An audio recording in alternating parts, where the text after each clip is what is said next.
Hello everyone, welcome back to my YouTube channel technical Rajput blog. तो guys, आज मैं आप लोग के लिए ऑनबोर्डिंग अपडेटेड इन्फॉर्मेशन लेकर आया हूँ। जैसे कि जितनी भी अपडेटेड इन्फॉर्मेशन होती सभी का इस वीडियो में लेके बताने वाला हूँ। Wipro, Mindtree, Accenture, emphasis, TCS, जितने भी अपडेटेड इन्फॉर्मेशन लास्ट वीक या उससे पहले 10 दिन के अंदर जितने भी अपडेटेड इन्फॉर्मेशन मिली है और क्या होने वाला है अपकमिंग डेज में, तो उसके बारे में पूरी इन्फॉर्मेशन बताने वाला हूँ। तो रिसेंटली में क्या हुआ, ज्वाइनिंग लेटर जनरेटेड हो रहे हैं हमारे टीसीएस में। तो लोकेशंस हो रही हैं पुणे, हमारी बेंगलोर की लोकेशंस मिल रही हैं, चेन्नई लोकेशंस मिल रही हैं। तो बहुत सारे कैंडिडेटों के पास में ज्वाइनिंग लेटर्स अभी रिसेंटली में स्टार्टेड हो चुके हैं आना, क्योंकि पास्ट के कैंडिडेट 2023 बैच के कैंडिडेट थे, उनका आईएलपी शेड्यूल हो चुका था।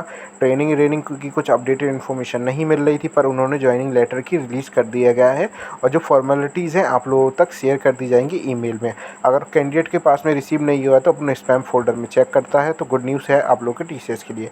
और टीसीएस का एनएसआर के रिगार्डिंग भी इन्फॉर्मेशन आप लोग को बताने वाला हूँ कि जो हमारे 3 बैकग्राउंड वेरिफिकेशन के डॉक्यूमेंट्स हैं जो नेक्स्ट स्टेप पोर्टल पर, जो कि हमारे non criminal affidavit, medical certification और एनएसआर ई कार्ड है, तो उसके लिए आप लोगों को वहाँ पे सबमिट करना पड़ेगा, क्योंकि ये इनेबल है हमारा 29/5 तक इनेबल था शायद। अब इसके लिए जो फर्दर इन्फॉर्मेशन है, जो 13 जून के ज्वाइनर थे उनके लिए 29 तक है, और जो नेक्स्ट ज्वाइनर भी आने की जो मतलब अपकमिंग डेज में आने की चांसेस हैं, तो उनके लिए भी एक्सटेंड हो सकता है। तो पहले से अपना एनएसआर रजिस्ट्रेशन कर सकता है।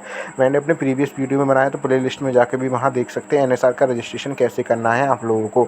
तो चलिए चलते गाइस, और भी फर्दर इन्फॉर्मेशन जो टिकट जनरेटेड हुए हैं हमारे टीसीएस रिक्रूटमेंट के हॉल टिकट, जो टीसीएस एनक्यूटी पोर्टल है हमारा, जहाँ पे भी रिसेंटली में टीसीएस एनक्यूटी के एग्ज़ाम हो रहे हैं, तो वहाँ पे जो टिकट जनरेटेड हो रहे हैं, तो जब भी रिसेंटली में 28 मई को हमारा ये अभी रिसीव्ड हुआ था, तो 28 तारीख की ये इन्फॉर्मेशन थी हॉल टिकट के बारे में। तो जो कैलकाटा लोकेशन थी और रिपोर्टिंग टाइम 9 AM था, और हमारा टेस्ट की टाइमिंग थी 1.5 घंटे की टेस्ट की टाइमिंग होने वाली थी टीसीएस रिक्रूटमेंट ड्राइव की। तो जो जिनके पास में अभी तक हॉल टिकट नहीं आया, एडमिट कार्ड बोल सकते हो, अभी तक रिलीज़ नहीं हुए, तो जो कैंडिडेट के अपकमिंग एग्ज़ाम है, तो उनकी जल्दी से जल्दी रिसीव हो जाएंगे। अब बात करते हैं एम्फसिस की तरफ से। एम्फसिस ने अभी मतलब उन्होंने बोल दिया था कि हम लोग अक्टूबर और दिसंबर के बीच में 2024 में जो कि हमारे होने पास आउट के कैंडिडेट थे, उनकी जो कि 2022 की पास आउट बैच थे जो सिलेक्टेड हुए थे, उनकी onboarding will be completed in the month of August 2024। So this is the situation, company regretted. तो अभी रिसेंटली में एचआर के कॉल आना स्टार्ट हुए हैं, हमारे एम्फसिस के कैंडिडेट थे और कुछ कैंडिडेटों के पास में मेल भी रिसीव हुए हैं उनके ऑनबोर्डिंग अपडेटेड।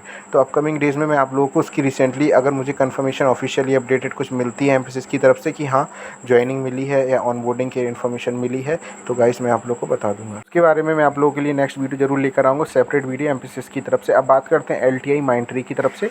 तो 12 जून की जो ज्वाइनिंग इग्नाइट फेज़ 1 के कैंडिडेट थे, उनकी इग्नाइट की ट्रेनिंग कंप्लीट हो चुकी थी, तो उनके पास में कलिंगा भुवनेश्वर के कैंपस के कैंडिडेट भी हैं, और मुंबई के बारे में भी उनके पास पूरा ऑफिशियली मेल पे उनकी पूरी इन्फॉर्मेशन, ज्वाइनिंग, ऑनबोर्डिंग और अपडेटेड इन्फॉर्मेशन, क्या क्या उसमें ऐसे मतलब क्या क्या नीड क्राइटेरिया और जो डॉक्यूमेंटेशन की अपडेटेड है, और वहाँ पे एकेडमिशन भी मतलब मेंशन करके रखा है उन्होंने पूरी इन्फॉर्मेशन। अब बात करते हैं एसेंचर की तरफ से। एसेंचर ने जो पीए पैकेज ऐप डेवलपमेंट एसोसिएट के रिगार्डिंग वर्चुअल असेसमेंट के बारे में उन्होंने अभी 31 तारीख को उनका मेल आया था। पहले इसके पहले हमारा जो पीएडीए की स्टार्टिंग हुई थी, फिर एसए की हुई थी, फिर पीएडीए की, फिर एसए की, फिर पीडीए, मतलब ऐसा ऑल्टरनेट चल रहा है गाइस। अब पीडीए के बाद में एसए के जितने भी कैंडिडेट उनके पास में वर्चुअल असेसमेंट के मेल आने के चांसेस हैं।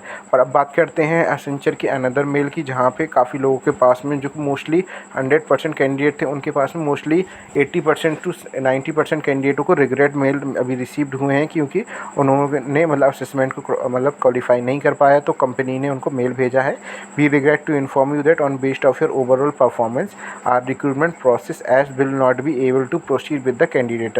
जो पास्ट में कैंडिडेटों ने अपने इंटरव्यू दिए होंगे और जो भी फर्दर इन्फॉर्मेशन मिली होगी, तो एसेंचर ने उनको रिग्रेशन मेल मतलब कंपनी उनको ज्वाइनिंग मतलब कंपनी आगे उनकी प्रोसेस फॉरवर्ड नहीं करेगी।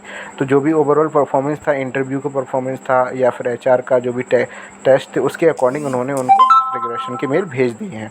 अब बात करते हैं हमारी विप्रो की तरफ से। विप्रो की तरफ से ये आया हुआ है, the best thing in the greatest achievement till as a part of hiring process is essential to conduct the routine background verification.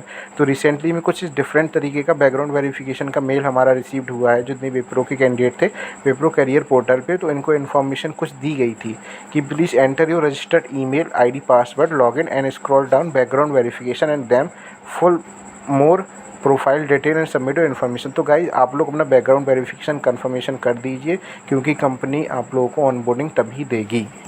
तो इसकी वजह से आप लोग अपने जितने भी डॉक्यूमेंटेशन अगर नीड मांग रही है, आपके पास 1 से 2 बार 3-4 रिस्पॉन्स आते हैं डॉक्यूमेंट के बारे में, तो आप as soon as possible submit कर दीजिए, नहीं तो कंपनी आपको टर्मिनेट भी कर सकती है या फिर आप लोग के ऑनबोर्डिंग कैंसिल भी कर सकती है। इसलिए thank you guys for watching this video. Like कर देना, सब्सक्राइब कर देना।